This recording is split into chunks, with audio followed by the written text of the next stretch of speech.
ఎల్లమ్మ స్ఫూర్తితోటి ఆ రోజు చెప్పినాం, ఏమని దొరలని తప్పకుండా పంపిస్తాం, గడిల పాలన తొలగిస్తామని చెప్పినాం. అదే విధంగా ఈరోజు ప్రజా ప్రభుత్వం వచ్చింది. ప్రజలందరికీ అందుబాటులో ఉండి అందరూ ఒక స్వాతంత్రం వచ్చిన విధంగా భావిస్తున్నారు. అవునా? అంతేనా?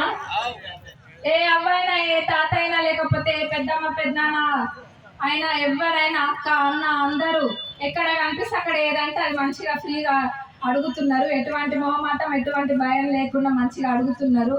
అంతటి స్వాతంత్రం ఒకప్పుడు లేకుండే. మరి కాంగ్రెస్ పార్టీ అంటేనే ప్రజా ప్రభుత్వము, ప్రజలకి అందుబాటులో ఉండి ప్రజల సమస్యలు తీర్చడానుకున్న ప్రభుత్వము కాంగ్రెస్ ప్రభుత్వము.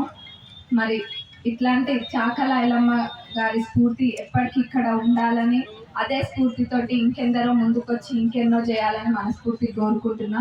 మరి ఇందాక పాలకుర్తి అని చెన్నూరు రిజర్వాయర్ అడిగారు. నేను ఫస్ట్ గెలవక ముందు నుంచి కంకణం కట్టుకుంది అది చేయడానికే. అది తప్పకుండా నేను చేసి తీరుతా. ఈ 5 ఏళ్ల పీరియడ్లో అది తప్పకుండా కూడా పూర్తి అవుతుంది. మనం మీరు చూసినట్టయితే అసెంబ్లీలో కూడా అన్నిటికన్నా ముఖ్యంగా దాని గురించే మాట్లాడినా. మరి అదే అసెంబ్లీ జరుగుతున్న సమయంలోనే మన ఇరిగేషన్ మినిస్టర్ గారికి, సీఎం గారికి కూడా పర్సనల్గా వెళ్ళి ఇది రిప్రజెంటేషన్ ఇవ్వడం జరిగింది. అన్న ఇది ఎట్లనైనా చెయ్యాలి, ఎందుకంటే దీని ద్వారా ప్యాకేజ్ 6 మనది దేవాదులలో ఫేజ్ 3 కింద మనది ప్యాకేజ్ 6. దాంట్లో మన నియోజకవర్గానికి మొత్తం ఆ ప్యాకేజ్ 6 కింద 78,000 ఎకరాలు ఉంటాయి. అందులో మన నియోజకవర్గంలో 45,000 ఎకరాల పైన ఉంది ఆయకట్టు. మరి ఇది చాలా ముఖ్యమైనది, తప్పకుండా చేయాలని అడగడం జరిగింది. దానికి వాళ్ళు కూడా సానుకూలంగా స్పందించిండ్రు. మళ్ళీ మొన్న ఇక్కడ ములుగులో జరిగిన మీటింగ్లో కూడా మన ఇరిగేషన్ మినిస్టర్ గారికి చెప్తే ఇది ఖచ్చితంగా చేస్తామని అన్నారు. అది మళ్ళీ నిన్న కూడా మేము సెక్రటరియట్కి వెళ్ళాం, అక్కడ కూడా దీన్ని ఫాలో అప్ చేయడం జరిగింది. ఏదేమైనా కానీ ఇది ఖచ్చితంగా 5 ఏళ్లలో పూర్తయి తీరుతుంది. ఈనాటి ప్రభుత్వము కళాకారులకు పెద్దపీట వేయడం జరిగింది. గద్దర్ గారి కార్యక్రమాలైనా, లేకపోతే మన చాకల ఐలమ్మ గారి కార్యక్రమాలు కూడా ప్రభుత్వం అధికారికంగా నిర్వహిస్తున్నారు. మరి ఇప్పుడు చాకల ఐలమ్మ గారికి కూడా కార్యక్రమాలకి 15 లక్షలు ఇవ్వడం జరిగింది ప్రభుత్వము. మరి అట్లనే ఇందాక అడిగినారు భవనం అని.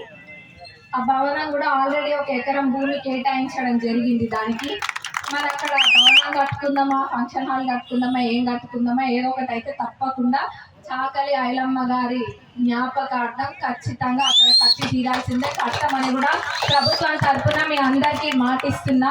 మరి చాకలి ఐలమ్మ పుట్టిన గడ్డ ఈ పాలకుర్తి గడ్డ.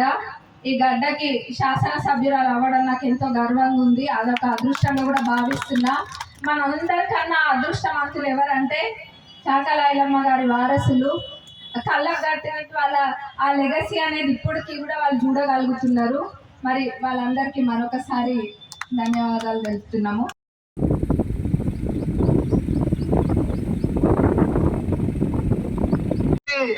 నిలదించి ఎదురు తిరిగినటువంటి చాకలి ఐలమ్మ స్మరిస్తూ ఇప్పుడు ప్రజానాట్య మండలి పాట పాడతారు. Hello hello hello hello hello గట్టదూడవికి బతుకమ్మ ఆడించిన దొర కొడుకు బయట నిద్రపోయిన చాకలి ఐలమ్మను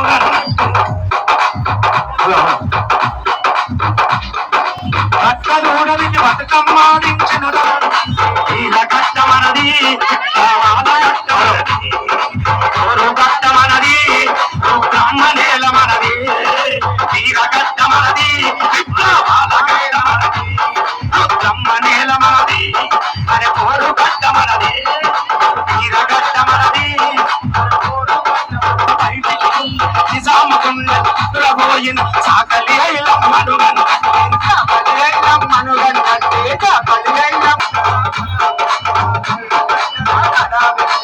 మనది విప్లవాల కష్టమనది కోరు కష్టమనది బ్రహ్మ